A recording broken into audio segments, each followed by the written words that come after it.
Ama istediğin zaman başlayabilirsin abi. Vallahi. Şimdi şöyle bir şey diyeyim yani. Ne diyebilirim ki? Ya bak, bu zamana kadar hep ben kamera karşısındaydım. Şimdi sen oradasın. Evet. Nasıl hismiş biraz bahset Heyecanlı. istersen. Niye öyle oldu ki ya? Ben Ya anlamadım. öyle abi. Bunları kırp ya. Bunları kes. Bunları koymuyorum. Aynen, Tamam. kırmızı. Bunları kırp oğlum. Manyak mısın sen? Sendeyiz abi. Filmlerden bahsedeceğiz galiba bugün. Evet. Öyle bir karar Son aldık. zamanlarda Hamza genelde kameranın karşısında oluyordu. Fakat bugün filmler hakkında konuşacağımız için dedi ki abi yani ben anlamam. Dedim ki ben de anlamıyorum ki dedim. Yani izleyip geçiyorum. Ben film eleştirmeliyim dedim.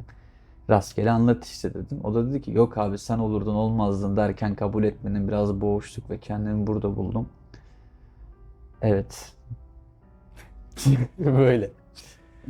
Biraz heyecan yaptım. O zaman şimdi önümüzde ve burada aslında kamera kadrajına girmeyen birçok film var. Aynen. Ben Hamza'ya dedim ki Hamza hepsini kalkıp da konuşmayalım yani. Bir de burada olan da var, olmayan da var filmler dedim. Ee, Birkaç tane filmden bahsedip kapatırız. Çünkü Evet. bunlar bizim izlediğimiz, daha doğrusu benim izlediğim ve çok beğendiğim filmler. Dün de bir tanesini Hamza'ya izlettim ve çok beğendi. Aynen. Nerede? Evet, Hateful Eight. Yani Kimdi yönetmeni? Türkçesinde Nefret Sekizlisi mi oluyordu? Nefret Yani Sekizisi. öfke dolu 8 kişinin hikayesini anlatıyor aslında. Bu filmle ilgili ne söyleyebilirim? İşte bir tane kelle avcısı var. Aslında çoğu kelle avcısı da birisi binbaşı olduğu için işte hani rütbesinin arkasına saklanıyor. Bu işi yapmadığını ileri sürüyor da hepsi aslında adı çıkmış, wanted şeklinde aranan azılı suçluların peşinde bir grup insan. Ve bu 8 kişinin hikayesini anlatıyor. İki sahneden oluşuyor aslında. Bir dış çekimi var, değil mi? Bir seyahat vardı. Aynen. Bir de vardıkları yer vardı. Orada bu 8 kişinin başına neler geldiğini görüyoruz. Hamza çok beğendi.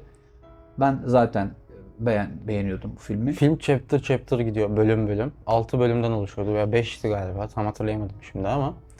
5 olması lazım. Aynen. Klasik Tarantino filmi. Tarantino'ydu değil mi yönetmende? Evet. Tarantino. Vahşet dolu bir filmdi. Vahşet. Zaten Tarantino'nun filmleri öyle oluyor. Sen Kill Bill'i izledin mi? Bilmiyorum abi. O filmi hiç bilmiyor musun? Yani izlediysem de ben çok isimleri aklımda tutamıyorum ya. Maalesef. Bir tane kadın var böyle çok meşhur bir müziği var da şimdi yapamayacağım neyse. Yapsana abi. Yok yapamam zaten. Neyse tamam onu biliyorsundur diye düşündüm çünkü dün söyleyecektim de aklıma yeni geldi. Biraz da dün uyuyakaldım herhalde ben yarım saat. Bayağı filmde uyudun. Ama sen zaten önceden izlemiştin sonuçta. Evet daha önce 3 kere izledim. Çok iyi film. Sonrasında Hamza'ya bahsettiğim yine Hamza'nın izlemediği bir film var. Mumya filmi. Aslında bu film de çok güzel bir film. Şöyle bir bakayım. Bu böyle gören aslında bilir ya, izleyen bilir.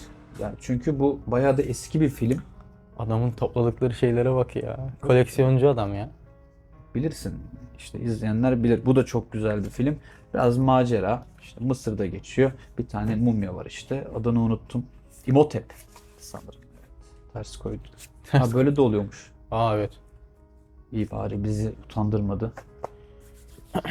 Evet hızımı almışken ve çok iyi bak çok iyi filmlerden. Şimdi diyeceğim ki ben yani bu filmi çok seviyorum ve Brad Pitt'in gerçekten en sevdiğim filmlerinden birisi diyeceğim ama ben Brad Pitt'in oynadığı her filmi çok seviyorum. Brad Pitt'in yapımcılık yaptığı filmleri de çok seviyorum. Kendisinin oynamadığı filmleri de var yapımcılık yapıp. Mesela 12 Yıllık Esaret. Böyle bir 10 dakika falan oynuyor filmde. Kendisi yazıp kendisi yapımcılığını üstlenmişti. O filmi mutlaka izleyin. Şimdi Hamza onu koyarsın bir yere. Tamam. Şuraya şöyle buralara bir yerlere. O film de çok iyi. 12 Yıllık Esaret.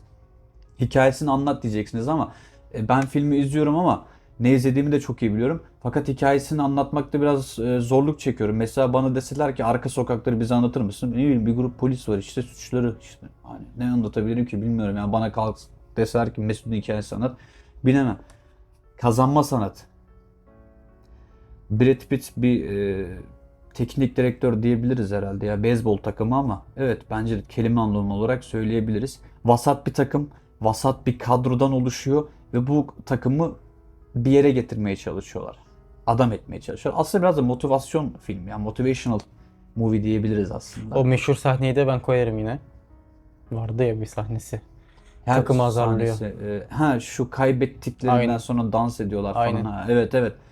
Çok iyi anlamda, irade anlamında geliştirebilecek bir film olduğunu inanıyorum ben. Ya böyle filmlerin gerçekten aslında okullarda izletilmesi gerekiyor. Ondan sonra Babel yine, bunu nasıl söyleyeyim? Bunu Babel falan diyen de var da yani Babel diyebiliriz aslında. Çok Babel önemli ya. değil. Evet. Label nedir? Bir tüfek İncil var gibi. ve 4 kişi var. Hepsinin hayatına değiyor bu tüfek. Çok iyi film. Biraz uzun olabilir. Gerçi aşağı yukarı hepsi uzun. Ya bu arada mesela diyelim ki bu film 1,5 saat. İşte şu da 2,5 saat ya da 2 saat, 1 saat fazla, yarım saat fazla. Çok da önemli değil aslında. Bu da çok güzel bir film. Bunu da kesinlikle izleyin ve yine Brad Pitt. Brad Pitt gerçekten öneriyorum yani. Ve bundan bahsetmişken arkasında bir bildiri var. Ona baktım da. Benjamin Button'un Tuhaf Hikayesi. Bu da çok iyi bir film. Bu 2. Dünya Savaşı yıllarında geçiyor. David Fincher filmi. Fight Club, Zodiac filmleri yöneten kişi. Aslında yönetmeni filmin nasıl bir film olduğunu bence gösterebiliyor. Bunun hakkında bir ipucu verebiliyor. Çok güzel bir film. Bu filmin içinde geçen replikler olsun ya da işte Brad Pitt'in o diyalogları ya da betimlemeleri olsun, çok güzel bir film. Sana daha önce Reels'ını atmıştım. Brad Pitt bir yere gidiyor, işte arkada bir klasik müzik çalıyor, işte hayatım boyunca umarım çok iyi yerlerde bulunursun. Gittiğin her yere kalbini götür falan diyor. Ve Ha, Pakistan o gibi. film bu film O mi? film bu Tamam. filmden. Ben Evet. bunu hatta izleyeceğim diyordum hep. Bir başlayamadım. Ee, evet Tamam, genelde bildim bu filmi. o. Aynen. Evet. Doğup zaten doğduğunda yaşlı gerçi de, ya bilmiyorum, insanı çok yetiştiren filmlerden biri aslında. Buna insanlar biraz fantastik bakıyorlar. Yaşlı doğuyor, işte bebek olup ölüyor gibi diyorlar ama enteresan bir film aslında. Betimlemeleriyle olsun, anlattıklarıyla, replikleriyle güzel bir film. Tam bir David Fincher filmi. Peki abi ben Mutlaka. bir soru sormak istiyorum. Burada şimdi Fight Club'tan bahsettik. Bir de burada da yok ya. Biraz da ondan bahsetmeni istiyorum. Sence nasıl bir film? Yani ben de bir yorum söylemek istiyorum öncesinde. Ha lütfen Lafını tabii. bölüyorum. Estağfurullah. Yani sen de bana demiştin daha öncesinde. Bence gerçekten bu film, o Fight Club'tan bahsediyorum. Defalarca izlenilmesi gereken bir film. Böyle arada unuttuğun zaman hani diyelim 2-3 ay sonra, 4 ayda bir falan izlenmesi gereken bir film olduğunu düşünüyorum. Senin düşüncelerin nelerdir Fight Bu, Club'la ilgili? bunu ben de düşünüyorum. Yani Fight Club filmi bence B12 gibi. Her anlamda B12 gibi. 6 ayda bir bence izlenmesi gerekiyor. Fight Club aslında bizi içinde bulunduğumuz bazı durumlara karşı uyandıran bir film. Aklıma şu geldi. They Live diye bir film var. Gözlüğü takıyor ve gerçekleri görebiliyor adam. Hmm, Biliyor musun o filmi? bilmiyorum. Ya gerçek, bilirsin onu ya. Gözlüğü takıyor, işte reklam panosunda He, çoğal tamam. yazıyor, Tamam, itaat evet. et yazıyor. Onu biliyorum, evet. O Tamam. Ben tarzda bir yanlış anladım. film aslında. Okey. Obey Ee, falan yazıyor. ha, itaat, İtaat evet, et. evet. Tap. Fight Club filmi. B12'den neden örnek veriyorum? İnsanlar şöyle düşünüyorlar, yani bize içinde bulunduğumuz şartları hatırlatsın diye mi? Hayır, B12'nin vücutta birçok fonksiyonu var. Bir vitaminden ziyade, sizin daha iyi hatırlama kapasitenizden ziyade aslında vücudunuzun sağlıklı olabilmesi, moleküllerin ve hücrelerinizin daha iyi çalışabilmesini de sağlıyor B12. Saçlarınızın, tırnaklarınızın uzamasını da sağlıyor. Yani bunu B12'ye benzetirken aslında sadece hatırlayın, bir şeylerin farkında olun tarzında söylemiyorum. Fight Club filmi bakış açınızı hayata karşı ya da içinde bulunduğunuz zor şartlarda kendinizi nasıl yetiştirebileceğinizi de çok iyi, bence tabii, bu anlatan bir film. Bu kulağınıza küpe olsun. Fight Club, bilmiyorum, üstüne çok yorum yapabilecek kapasiteye sahip olduğumu düşünmüyorum. Ben genelde zaten izleyip geçiyorum. Hayatımda ilk kez de filmler hakkında bu kadar uzun konuşuyorum. Bunun yanı sıra Fight Club bir de sizi çok şaşırtacak bir film. Eğer hiç izlemediyseniz, hiçbir bilginiz yoksa sizi şaşırtıyor da. Hani o felsefik kısmını bir kenara bırakırsak. Sizi Evet, çok şaşırtan bir film olacaktır. Kesinlikle öneriyoruz yani izlemenizi. galiba hapşıracağım, bir dursana. Evet, devam ediyorum o halde. Evet, lütfen. Neyden devam ediyoruz? Kan Dökülecek. Bu film de çok benim beğendiğim filmlerden birisi. Oscar ödüllüymüş. Evet, tam No Country for Old Men tarzında bir film. Burada ihtiyarlara yer yok. İhtiyarlara yer yok. İhtiyarlara hiç yer yok anlamında. Çünkü country, evet. petrol şirketi olan bir kişi başrolde. Daniel herhalde adı ya. Şurada arkasına baktım da çok da bir yazı yok. O yüzden çok info veremiyorum. İzledim, çok sevdim. İşte petrol arıyor adam. Açgözlü, hırslı. Aç gözlük bizi nereye götürüyor? Vah vah. Hani güzel film. İzledim, vallahi izledim. Vallahi izledim lan. İzleyin. Beni anlayacaksınız. Oğlum bu dizi lan. O dizi değil mi abi, Game of Thrones? Dizi lan bu. Bir Evet. şey diyeceğim, oha! Kaç tane var lan? Sezonları işte. ne Hepsi bileyim. var mı? Var var. Abi Bölüm göstersene dokuz bize var. de. Neyini göstereyim işte. Şey. Lan oha, ben hani bir tane şey falan vardı sandım. Yok Adam ya. harbi hepsini almış. Parası neyse verdik. Allah Allah. Yine bir Brad Pitt. Hiç ambalajını bile açmadım. Yani o kadar kıyamadım. O kadar kıyamadım. Brad Pitt ve bir oğlu var. Sıradan bir aile aslında. Fakat en büyük çocukları, nasıl diyeyim, biraz kafayı yemeye yakın. Yani bir arayış içinde. Hani hep olur ya, neden varız? Ne yapıyoruz? Derdim ne? Ne istiyorum? Amacım ne? Niye yaşıyorum? Kim yarattı beni? Ne oluyor ya? Tanrı benden ne istiyor falan. Hepimizin hayatında bir dönem olmuştur. Hamza'nın hala oluyor. Şaka yapıyorum. Abi Şaka lütfen yapıyorum. ifşalama. Çok ciddi gidiyordum. Biraz espri yapayım dedim ya. İyi yaptın. Velhasıl kelam. Öyle mi diyorlar? Yine yanlış kullanmayayım. Namahremle mahremi karıştırıyorsun ya. Yine yanlış Latife kullanmayayım. ediyoruz abi, boş versene ya, işte daha iyi oluyor. Tam bizlik bir şey. Tamam. Ya bir de bir şey diyeceğim sana, bize çok ciddi falan diyorlar, bu konuda ne diyorsun? Nasıl yani? Gel, özel hayatımızda. Hayır. Anlamadım. ne? Videolarda çok ciddisiniz, birazcık espritüel bir şeyler yapın, eğlendirin bizi falan diyorlar ama. Ne olur, şaklaban mı? Ne yapayım? Palyaço muyuz lan biz? Tamam, eğlendiririz ya, merak etmeyin. Hayır. Çok garip Hayır, oldu komik. ama. Tamam tamam, onu kulağımıza küpe ederiz. Bunun hakkında bir konuşuruz. Böyle bir video gelecek zaten yakında. Bunu yorum olarak yazsınlar. Ben anlamadım Aynen, ki. yorum yapın abi. Bunu Gelip bana arkadaşlar, söylüyorsunuz siz da. videolarla ilgili Hamza'ya eleştirilerde bulunuyorsanız o unutuyor, söylemiyor Evet ya. abi. Hamza bugün ne yaptın? Kalktım uyandım abi, işte devam. Yani ne gelişme sonuç yok. Adam direkt kalktım ve uyandım ya. Bu ne girişi var ne gelişi. Hamza yani Ya evet, yorumlarınız varsa bana söylemektense biraz yorum yazsınlar. atarsanız, yazarsanız Bana nerede daha iyi ulaşacaklar olur zaten. gerçekten. Evet. Bu film biraz felsefik bir film. Hatta bu filmi izleyince dedim ki Brad Pitt'in böyle filmleri mi varmış dedim yani. Ki baktım ki aslında Brad Pitt de öyle. Brad Pitt'in ben bir röportajına denk gelmiştim. Bir gülüşüyorlar falan. Neydi o? Interpeer. Interpeer mi? Gittim, gördün mü? Gazeteci ya, işte neyse. Gazeteci diyor ki ya sen geldin 62 yaşına, ben geldim 65 yaşına. Benim kafamda saç yok diyor ama senin saçında, kafanda hala saçlar duruyor. Nasıl olacak diyor. Brad Pitt bayağı bir gülüyor ve sonra diyor ki hepimizi gece uyutmayan sebepler var diyor. Bu arada bilirsiniz, Brad Pitt eşi tarafından terk edilmiş ve çocukların da kendisiyle görüşmek istemediği bir kişi. Ya Brad Pitt Oha bayağı ya. derin bir kişi. Tabii tabii. Böyle bir adamla da görüşmemek. Yani işte ben sonra anladım ki Brad Pitt'i demek ki yetiştiren ve Brad Pitt'i buraya sürükleyen hayatında bazı olgular var, eylemler var. Bu film güzel bir film arkadaşlar. Ya işte abi, bazen hatta bazı insanlar çok iyi oldukları için de terk ediliyor. Olabilir. Böyle bir Bunlar şey. olabilir. Aynen. Yapacak bir şey yok. Bunları çok düşünme Hamza. Hayatta bunlar olabiliyor. Hayatta her olgu biz insanlar için. Çok güzel bir film, felsefik anlamda bir film. Eğer bu film günümüzde çekilmeseydi, 1970-80'lerde çekilmiş olsaydı ve birisi gelip bana bu filmi izletseydi ben derdim ki Tarkovski filmi herhalde. Fakat O hayır. kadar. Evet, öyle derdim yani. Brad Pitt'in çok güzel bir film. Bu arada bu film ödüllü. Zaten Cannes Film Festivali'nden Altın Palmiye kazanmış. Ödülü kazanmış. Altın Palmiye almış. Biliyorsun oradan Nuri Bilge Ceylan da aldı. Hı hı.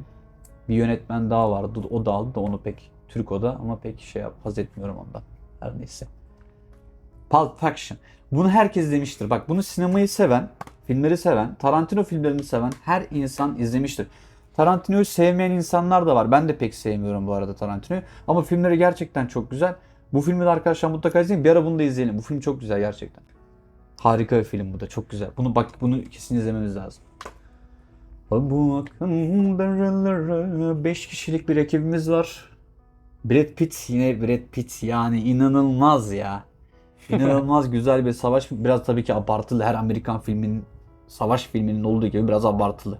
Hayatım boyunca Rambo filmlerini de çok abartılı buldum ben. Bu film de biraz abartılı tabii ki. Hikayesi güzel diyelim. Senaryosu güzel diyelim. Olsun. Kenara alıyorum ben bunu. Mutlaka izleyin. Psikolojik anlamda bir grup insan nasıl ayakta kalmaya çalışıyor? Savaş ne? Nasıl bir olgudan oluşuyor? Ya Bundan şey değil mi bu? bahsediyor. Brad Pitt ben burada kalıyorum siz gidin deyip racon kestiği yer değil mi? O film O değil da mi? Brad Pitt'e yakışırdı zaten. Siz gidin dostlar. Aynen. Güzel film. Brad Pitt'e bayılıyorum ya. Brad Pitt. Gerçek anlamda ben çok bayılıyorum Brad Pitt'e. Brad Pitt yalnız birisi bu arada arkadaşlar. Yani oturup burada sinema gecesi yapacağız dedik. O zaman Brad Pitt'ten konuşmalıyız bence biraz. Çünkü Brad Pitt, Gerçek hayatta da filmlerdeki gibi mi abi sence? ya benim tanışmadığım hiç ama hayat sürprizlerle dolu. Neyin ne getireceğini Nasıl abi bilemez. Los Angeles'a gitmemiş miydin sen ya? Brad Pitt'le falan. Özel hayatım hakkında konuşmuyorum. Özür dilerim pardon. Özel hayatımız hakkında konuşmuyorum. Burayı keserim unutmazsan. Evet lütfen. Çünkü burada Tamam pardon. evet. Şöyle mesela şöyle örnek vereyim. Freddie Mercury değil mi? Sahnede ne kadar coşkulu. İnanılmaz böyle hakim sahneye, herkese. Ama sahne bitti, konser bittiğinde o Queen grubu eve dağıldığında herkes evli barklı ya da ailesiyle yaşıyor. Mesela Freddie Mercury değil, babası tarafından reddedilmiş, işte annesini yıllardır göremiyor. Gidiyor ve tek başına, o yüzden onu öldüren gece hayatı var ya, o uyuşturucu içtiği, işte oradan oraya işte takıldı, hızlı yaşadığı o dönem. Evet. Yalnızlığın getirdiği bir şey. Tabii bunu ben bölüyorum diyorum. Ya da işte Brad Pitt, devasa zengin olabilirsin, sevgilin olabilir, hayatında birisi olabilir ama çocukların seninle konuşmuyor, eşin seni zamanında terk etmiş, uğraştığın kendi içinde problemlerin var. Ve seni oynadığın karakterler de çok iyi yetiştirmiş. Mesela bir defasında Şener Şen şöyle söylemişti. Onu gazetede okumuştum ben. Ben Badi Ekrem'i oynadım. Yıllar sonra Çıplak Vatandaş'ı oynadım. Yıllar sonra Eşkıya'yı oynadım. Oynadığım her karakter bana bir şey kattı diyor. Muhtemelen Brad Pitt'e de öyle oldu. Ve insanlara okudukları, yaşadıkları, yazıp çizdikleri ve izledikleri nasıl bazı deneyimler katıyorsa, yaşamamış olmasına rağmen bile bazı deneyimler katıyorsa, hepimize de olduğu gibi Brad Pitt'e de bazı deneyimler katmış. Ve onu çok başka yetiştirmiş. Brad Pitt'e karşı benim sevgim bir başka. Çünkü ne zaman böyle boşluğa düşsem, moralim çok bozuk olsa, psikolojik anlamda kendimi pek iyi hissetmiyorsam rastgele film seçerdim. Ki bu seçtiğim filmlerin çoğunda Brad Pitt'i ben aslında biraz da Brad Pitt oynuyormuş diyerek açtım. Benim için çok anlamı ifade etmiyordu. Anlamı yoktu. Ve gördüğümde ya dedim çok iyi. Yani oynadığı karakter, hikaye, tamam o senaryoyu yazan başkası ama Brad Pitt bu. Ya da Sopranos dizisinin adını unuttum şimdi. Başroldeki kişi. Birçok filmde, birçok dizide oynadı belki ama Sopranos dizisindeki karakteri ona yapıştı. Ve onu oynayıp öldü. Hemen aklıma o adam geliyor mesela. Siz belki şu an ne demek istediğimi anlamıyorsunuz ama gerçi ben ne demek istediğimi pek anlamadım ama demek istediğim şu: bazı karakterler sizi nasıl etkiliyor ve yetiştiriyorsa oynayan insanları da o derecede etkileyip yetiştiriyor. Katılıyorum. Teşekkür ederim. Ve Kış Uykusu, bu Altın Palmiye'yi kazandığımız film. İşte o şuradaki. İlk bu mudur? İlk bu değil. İlki çok eski. Ben onu sana sonra söylerim. Ya bu film hakkında gerçekten yani Haluk Bilginer gerçekten çok büyük oyuncu. Yani çok sevdiğim gerçekten bir oyuncu. Çok da sevmiyorum bu arada da. O nedir? Kamera arkası mı? Kamera arkası o ya. Aynen. Bu film gerçekten her arkadaşıma önerdiğim, her insana önerdiğim ve filmler hakkında konuştuğumuzda bu filmin kesinlikle adını andığım bir film. Çünkü buna değiyor. Yani başarısı Nuri Bilge Ceylan'da mıdır bilmiyorum. Çünkü senaryoyu da biraz eşiyle birlikte yazmış. Eşinin çok katkısı varmış. Ama klasik bir Nuri Bilge Ceylan filmi diyebilir miyiz? Ben diyemiyorum. Çünkü bu film gerçekten çok uzaklara götürüyor. Ve aslında Haluk Bilginer'in ne kadar yalnız olduğunu filmde tabii görüyoruz. Beni çok etkilemişti. Sizlere de öneririm arkadaşlar. Ya bunu öylesine koyduk herhalde değil mi? Charlie Chaplin The Kid. Zamanın klasiklerinden. Evet ya bu şey işte ya. Bir tane bebeği büyütüyor. Bunu Kemal Sunal da çekti bunu bundan işte esinlenerek. Güzel film. Schindler'ın Listesi. Aslında şu günler içerisinde ben bu filmi pek de anlatmak istemiyorum. Bu film çok güzel film bu arada. Yahudi kampındaki insanları kurtarmaya çalışan bir kişiyi anlatıyor. Gerçekten yaşanmış bir olay bu. Çok güzel bir film. Bu yeni dosyalar falan patladı ya işte Yahudiler falan işte. Bununla da ilgili şey demesinler yani. Çocuğu şerefsiz bugünü mü buldun? Harbiden. Kimlerdensin lan sen falan demesinler değil mi? Harbiden abi mesaj falan vermiyoruz ya. Ya evet, At abi şunu ya. Yani, hayır ya oğlum olur mu yani? Yuh artık ya. Allah belanı versin.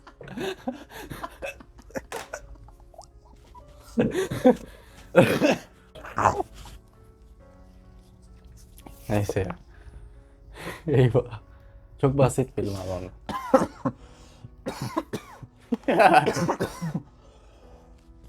Abi iyi misin? Su var. Tamam. Çok da ödül almış. Ya güzel film arkadaşlar. Yahudileri Mahudileri kurtarıyordu. Ne yapayım yani? Aman aman. İzleyin yani. Vallahi buradaki filmler bitti. Anlatabileceğim başka film var mı? Aklıma da gelmiyor. Bir şey soracağım abi sana. Hem klasik hem de zor bir soru. Belki de senin çok kolaydır. Hayatın boyunca sadece bir film izleme hakkın var. Hangisi olur bu? İyice bir düşün. Ya oğlum Öyle şimdi bir cevap. daha bir şey söyleyeceğim. Bu soruya tabii ki bir cevap veririm ben. Tamam. Schindler'ın Listesi. Al işte. Bu soruya tabii ki cevap veririm de çok gencim. İzleyeceğim bir sürü film var. İşte bir tane hakkın var Hayatım abi. boyunca Dünyaya şimdiye kadar geldin. izlediğim filmler içinde Yani ya şu filmi izlesem tüm her şeyi ben kaparım ya diyeceğim bir film böyle ve senin için ayrı bir anlamı olan. Yani o filmi izlemem lazım. Diğerlerini boş ver dediğin bir film. Bir tane seç abi. İran sinemasında Abbas Kiarostami'nin filmi Kirazın Tadı. Kirazın Tadı. Teşekkürler. Tamamdır abi. O film gerçekten hikayesini şimdi anlat diyeceksiniz ama ne diyeceğimi bilemiyorum. Çünkü o filmde bir tane de İran Türklerinden oynuyor. Türkmenlerinden birisi oynuyor. Çok güzel bir film ya. O film intihar etmeye kafaya koymuş bir insanı anlatıyor. O film hakkında bir yorum yapmayın. Açın araştırın ya. O film araştırmayın. Direkt açın ve sadece izleyin. İntihar. Evet. Bir de intihar videosu çekeceğiz. Aynen. Buradan da spoiler verelim. Kirazın Tadını izleyin arkadaşlar. Bu cevabım bu. Tamam. Çok daha İran sineması. Teşekkür. Evet. Evet Bayağı diyebileceğim. bir uzun video oldu abi. Abi. Yarım saat oldu. Şaka yapıyorsun. Vallahi yarım saat. Yeter abi. Ya yorma abi. Abi iş güç var. Sabah 5:30 ya. I wake up early morning day. Şaka yapıyorum. Ne kadar olacak ama? Vallahi şu an 27 dakika oldu abi. Ne diyorsun Tamam. lan bunu Ha. kimse izlemez. Bir kapanış yapalım. Geleyim mi oraya ben de? Ya sen bilirsin. Geleyim. İstiyorsan gel, istiyorsan gelme. Sen çok alçak kalırsın burada her an. Nasıl ya? Ne? Sen gel ben kalkayım. Hayır. Ne yapacaksın? Bir dakika Gel, abi. Şuraya gel. Hoş geldin. Ne haber? Evet. Sinemanın babası. Yok bu manyak mısın? Evet. Tövbeler olsun. Estağfurullah. Bir tane elinde bir film tut da şöyle şey yapalım. Kapak fotoğrafı. Şehitlerin listesini tutuyorum. Ya hayır abi. Abi sen de her Ya. şeye... Aa. Abi ya Allah Allah. O zaman bizden bir film olsun. Orada Türk filmi var mı? Ha, Var. Ne var? Ha, şu var şu. Bak bu da çok güzel film ha. Şans Kapıyı Kırınca Ferhan Şensoy. Bu arada Ferhan Şensoy Samsunlu. Poz ver abi. Orhan Gencebay da Samsunlu. Evet. O zaman bitiriyoruz yani. Bitmedi mi? Bitti. Tamam, Kapatmadım tamam, ben. bitirdik Kapatacağım. sana. Yok ben yani bundan sonrasını daha koymazdın diye düşündüm. Şöyle tuttuk. Aman abi ya. Velhasıl kelam. İyi hadi bakalım. Çok uzun oldu ya harbiden. Çok harbiden. Ben bile izlemem. Yani sen de. Vallahi izlemem ama o kadar uzun izlenir mi ya? Kendinize iyi bakın Hamza. dostlar. Hamza ya Allah aşkına ya. Kapattım. Dur lan, ses kaydı açık ama. Onu da kapatalım. Hadi görüşürüz.